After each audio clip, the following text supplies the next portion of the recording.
Looking at creating discussion groups in D2L. So again, this is the template page that our board gives us. And you can see discussions are right here. So we're going to click on that tab. Okay.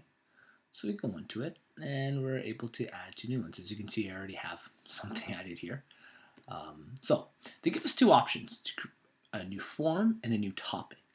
And the form is like the original heading and the topic is the subheading in form. So say we're going to create a new form and title, it can be, I guess since it's math, we'll do linear relations. Okay. And then right away it asks us, do you want to create a new topic with this form? Because within the form we need topics to have discussions about. This is like the overarching theme here. We're going to leave that for now, and this would kind of describe it, these question marks here. We could put a lovely description.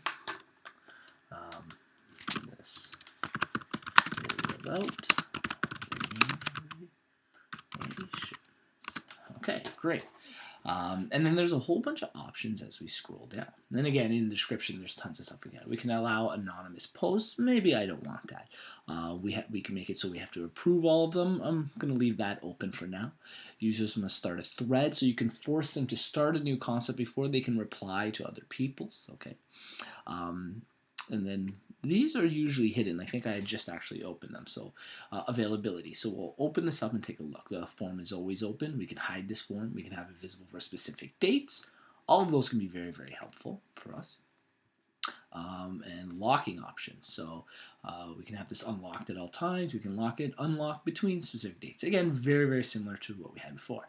Okay, so those are the properties of this new form. And then restrictions are very helpful, okay? And I'm going to get into restrictions in another video, just because they can be quite complex. But you can put restrictions on your forms.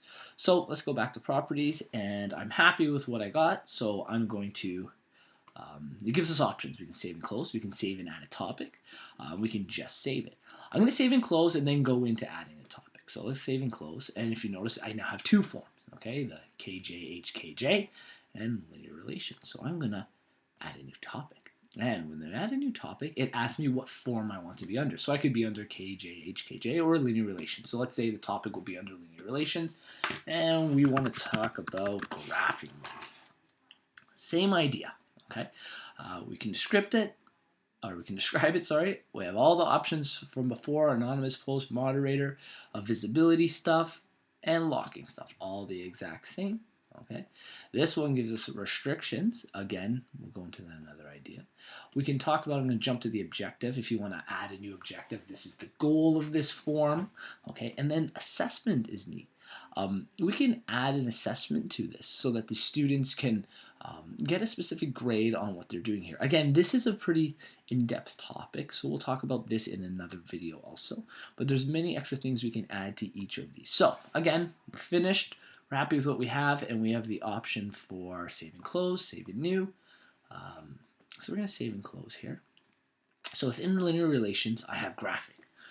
And nobody's started a thread, nobody's done any posts. So within graphing, we can edit the topic, view stats, there's tons of info. Let's go into graphing. And I'm going to start a new thread. I love to graph. Okay, and there we go. Graph descriptions, blah, blah, blah, blah, blah. There's a whole bunch of stuff. And again, tons of other options. I'm going to let you kind of explore that stuff. But this is essentially the general idea to start a thread. And there we go. There's a bunch of info, and people can reply. It'll give you all the stats. So, our group. Now, students can access this by going under the discussions. But maybe I want this to be, I want them to access it specifically after going into a part of the content. So I go into my content. I've showed you this before. Collapse it all. Mine's under D2L instruction. Creating a discussion board. Okay, so this is where I post literally the video I'm making right now. But maybe I want to add the discussion in here so people can get directly into it. So if a student were to go in here, I don't want them to actually have to navigate through all the discussions. I want to post the specific discussion they should be under in this content.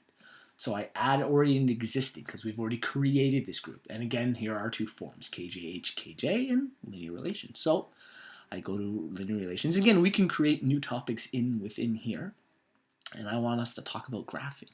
And there we go. We're in it gives us a link directly to graphing. So if a student were to click on it, they'd be sent directly to the graphing link, and they can start replying to threads. Okay, so this is a good way to make it easy for them to access. That way they're always under that content idea.